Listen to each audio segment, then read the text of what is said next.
In the late 1800s, West Africa was being torn apart. Empires rose and fell in the span of a single lifetime. One of the most feared rulers was Samori Touré, a military genius who had built the Wassoulou Empire and fought the French for nearly 2 decades. But by the 1890s, Samori was no longer unstoppable. The French had driven him from his capital. He was retreating east, burning villages behind him, desperate for allies or enemies to punish. And his path led to a city with no army. That city was Bobo-Dioulasso, and it had something better than walls. It had Guimbi Ouattara. Born around 1836 into the royal Ouattara dynasty of Kong, Guimbi's life had already been marked by loss. Her father died when she was just 3 years old.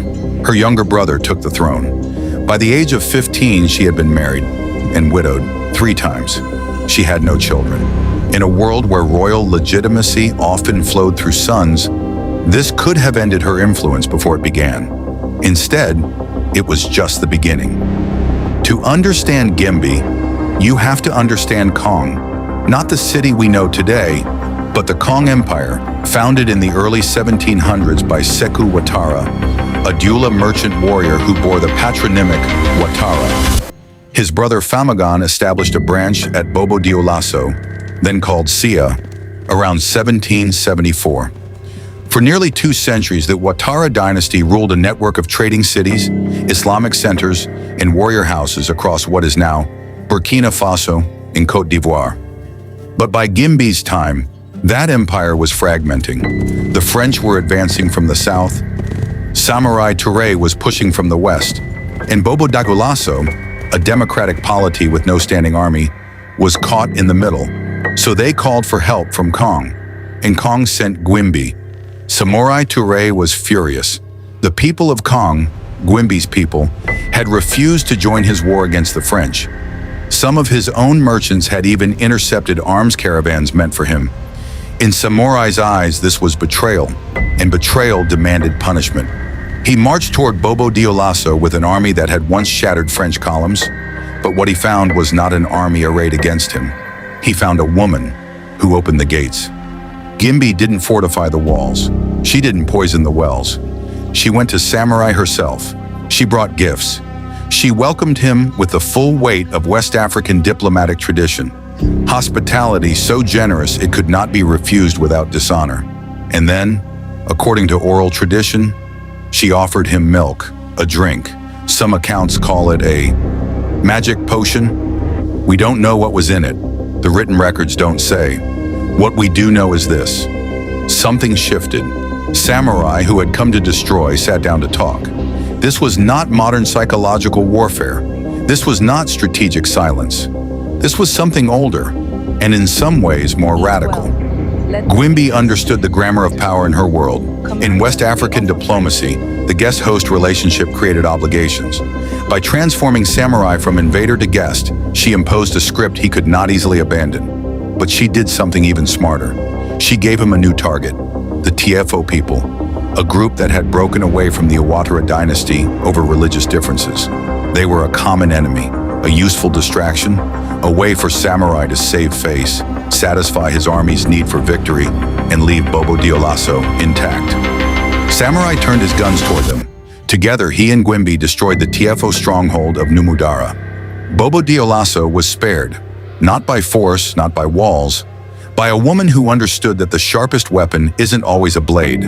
But Guimbi wasn't a one-time negotiator. She spent decades walking a tightrope of survival. In 1888, she sheltered the French explorer Louis-Gustave Binger. In 1890, François Crozat. In 1891, Parfait Louis Montet. She fed them. She protected them. She gathered intelligence on European intentions, while keeping her city safe from all sides. Some historians call this collaboration. Others call it pragmatism. But consider the alternative. Bobo-Dioulasso had no army, no walls that could stop a French column or a Samorian cavalry charge.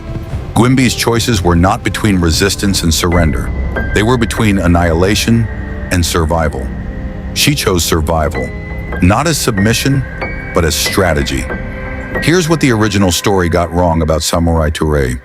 By the time he met Guimbi, he was not an unstoppable conqueror.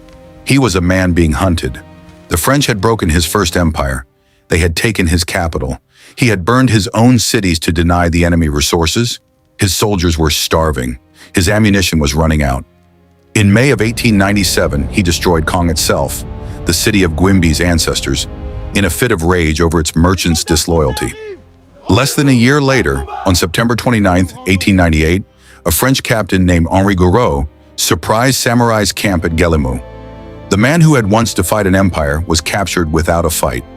He died in exile on an island off the coast of Gabon on June 2, 1900.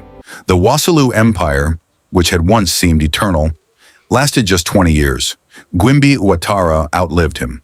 She died in 1919, having preserved Bobo-Dioulasso's autonomy through decades of upheaval.